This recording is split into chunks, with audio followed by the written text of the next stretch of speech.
Hey everyone, it's baze.djunkiii transmitting from Hamburg, Germany, back with a new video. And well, I planned to shoot this video like 2 hours earlier maybe, but I got caught up in a funny Twitter conversation, or Twitter fight if you want to take it like this, because I had a kind of confrontation, not really, with Maria Chavez, who's, or Chavez maybe, she's from Lima, Peru, I guess.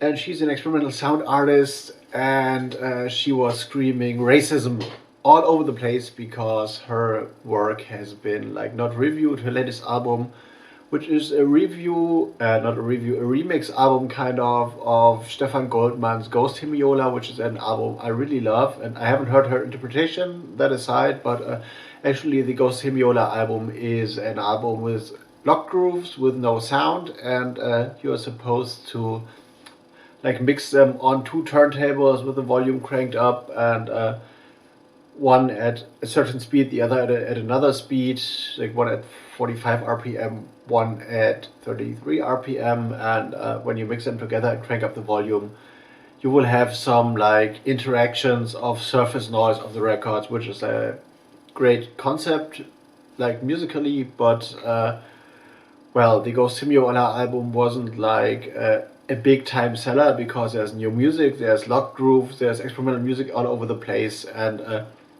this is stuff that appeals to a niche audience only. So this female Hispanic, maybe of color sound artist, Maria Chavez, has remixed this and reinterpreted this album. So in which way ever, I haven't heard it, and I'm not saying this is not valuable what she does, but if you do a reinterpretation of an album that is like for a niche audience, which can take experimental, conceptual non-music, which is like a small percentage of a small percentage of a small percentage of people reading magazines, reading, like digging into music at all and stuff.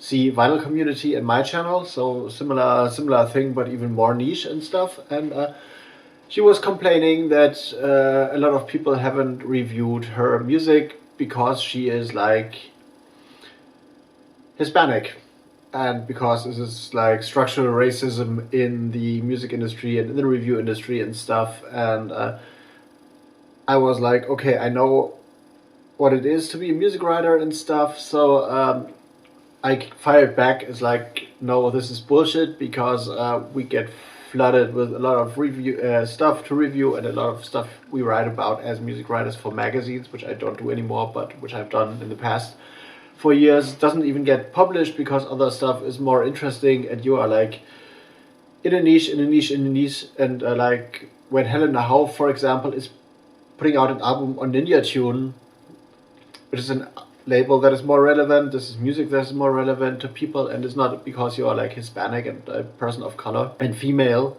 but it's like your stuff only appeals to like a small audience. And she was like, well, I had a big career and stuff, and my music is going down in history books, and I've written a book about experimental turntablism, and I have released stuff, and I looked it up, and it was like 3 self-released CDRs, 1 legit album, which is the album I've been talking about, and 1 lath cut 7-inch, which might be released in I don't know, in a print run of 100 copies or whatever. So I did the math, and even my Pink Minimalism release, which has seen no promo, which has seen no reviews, well, maybe 1 article, and which was limited to 120 copies, which contains no grooves, no music, it's just a conceptual pink vinyl release with no music at all, is owned by more people than all of her music together on Discogs, at least. So but she was getting at me, and in terms of, yeah, you are like male adaptive, is that a thing, and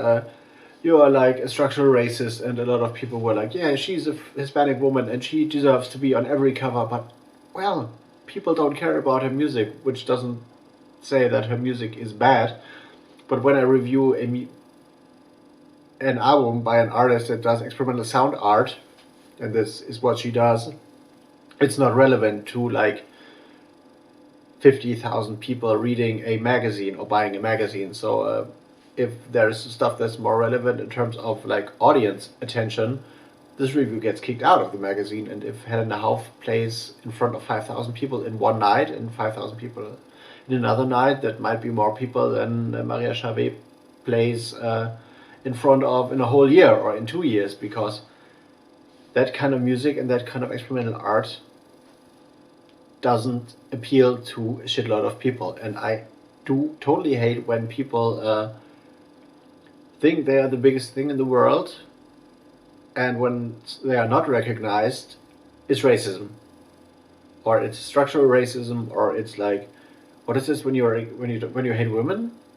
There must be a word for this. So and I cannot stay out of these discussions because well, reality check hits, and the stuff I write about on my website nightsales.de is not relevant to 1 million people. It's relevant to 50 or 100 or 200 people buying the music.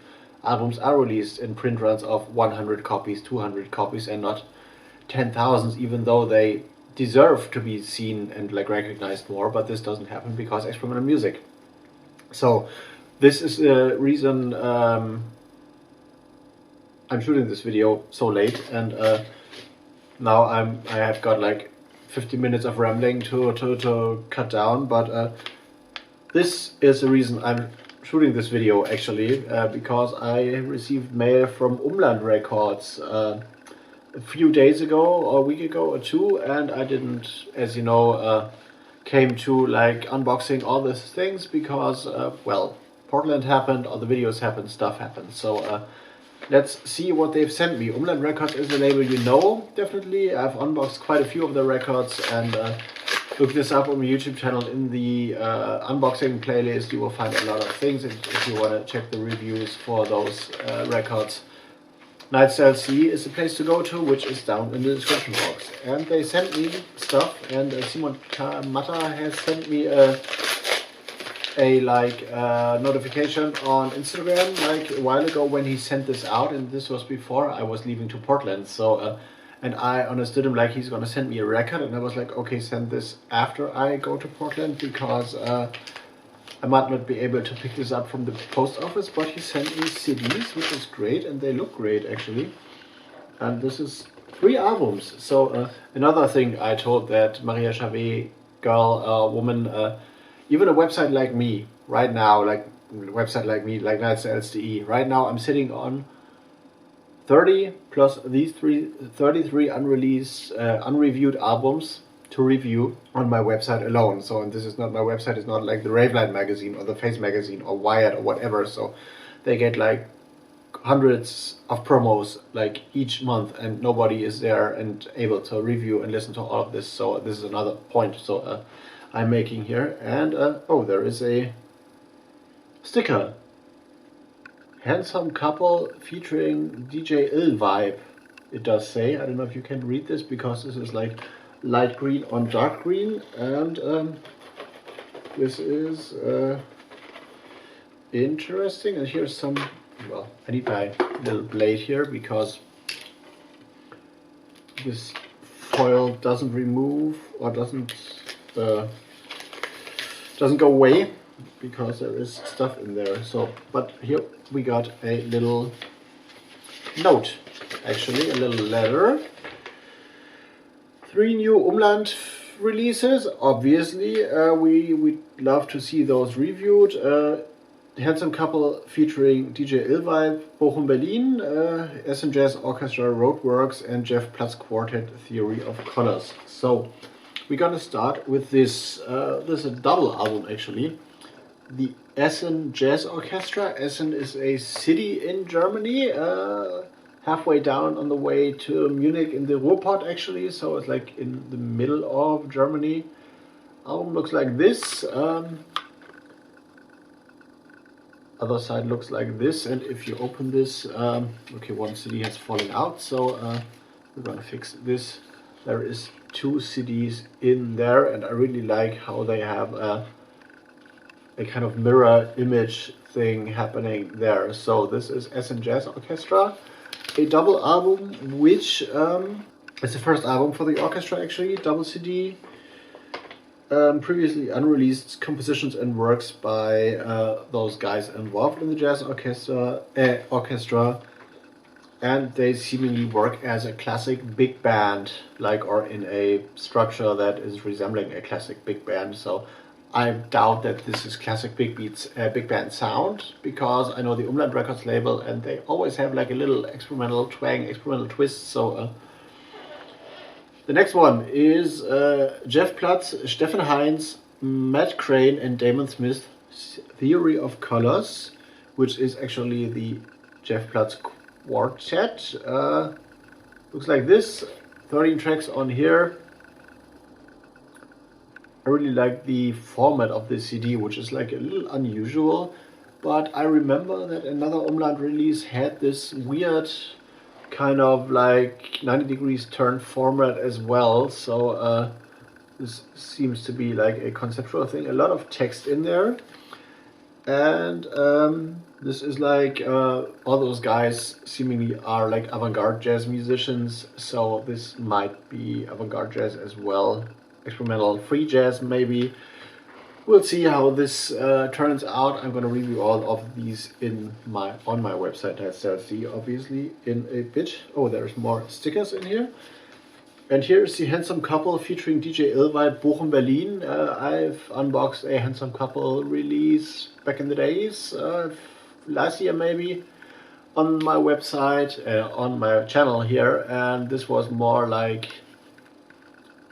a surprise for the label, because this came across in a more kind of hip-hop, instrumental hip-hop, live played vibe, but with no vocals. So yeah, obviously instrumental hip-hop.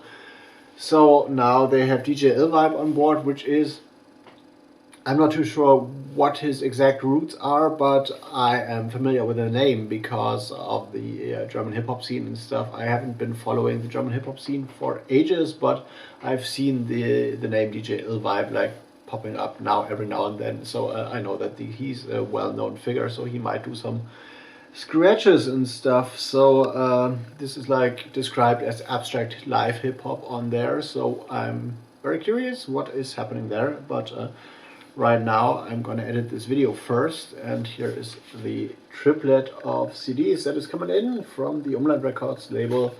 Shout out to Simon Kamata for sorting me out, and sorry for me taking so long to unbox this, but as you know, I've told you it might take a while until I'm coming to this. And now I'm gonna go into editing and then maybe fight or war a little more on Twitter. So warring on Twitter is fun, but actually I'm not warring anyone or disrespecting anyone. But as I said, I gotta step in when I feel that someone pulls like a structural racism card in when it isn't right. So and a lot of colleagues of mine who are reviewers, even though when I like reviewed stuff for the Face magazine, still they send me a box of vinyl like every month, sometimes only like 3 days before I have had my deadline to review all of this. And usually this box contained like 10 to 15 kilos of vinyl, so which is like this big of a box. And I spent,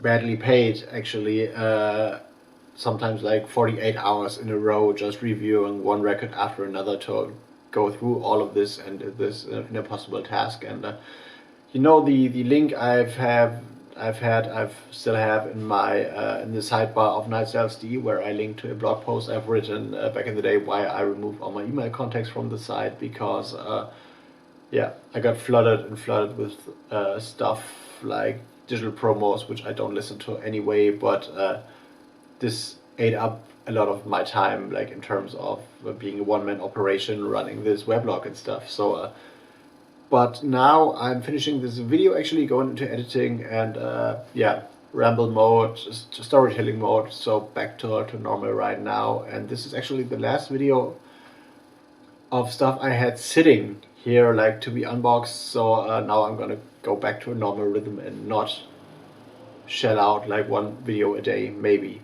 We'll see. So many ideas floating around. But anyway, see you in the next one. See you later.